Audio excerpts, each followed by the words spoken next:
My first experience with Coach Horton, unbelievable experience. I was a freshman coming to college. I was fresh and new, and I was one of those kids that just wanted to learn as much as I possibly could. And one of the first people that I met was Coach Horton, a man that was very, very intelligent, loved the game of football, had so much passion, just always inspired players. And so within the first few months, you know, Coach Horton and I and his wife, actually Maura, we became really good friends and developed this really strong relationship. Coach Horton inspired hope, you know, in me personally, because I was going through my own situations. My dad was extremely sick. As soon as I got to NC State, my dad had diabetes.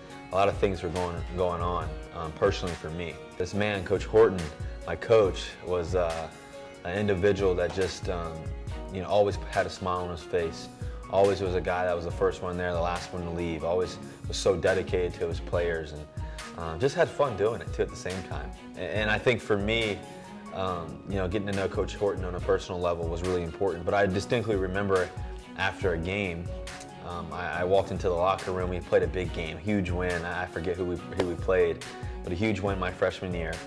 And everybody had left, and I'd done my media interviews, and you know, and I was about to go greet my family and say hey to my family outside. And I was leaving the locker room, and I was the last one to leave. And you know, I saw Coach Horton in the coach's locker room, you know, trying to get dressed, and he was struggling and shaking, and I kind of just knocked on the door, and I said, "Coach, you okay? You need any help?" And meanwhile, you know, I think about my dad, because my dad's never there. I used to help my dad all the time, so I just noticed something was going on, and so I walked into the room. He's like, "No, Russ, I'm good. You know, he's a very determined individual. So, you know, I ended up going in there anyway, and just I ended up helping him do his tie and his shirt, and kind of just get dressed. And I didn't ask any questions. I didn't need to know.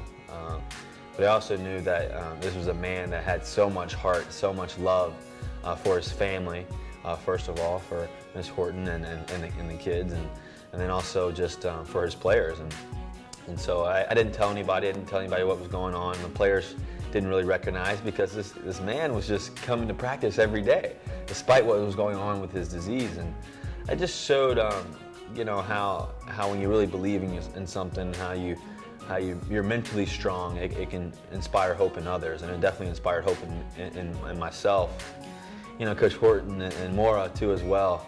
What you guys are doing, Maura, what you're doing with the shirts, and how you're changing people's lives, and how you're making lives that much more simple for individuals who are struggling with this disease and other diseases as well, is truly inspiring, truly innovative, truly awesome to see.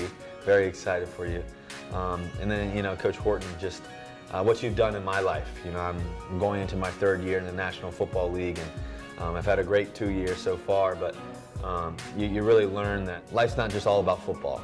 You know, life's about loving one another, caring for each other, and just doing whatever you can to serve others and help people. And you truly helped me in my life to give me hope, and continue to inspire me, and still do to this day. And I just wish nothing but the best for you and your family and everybody else involved.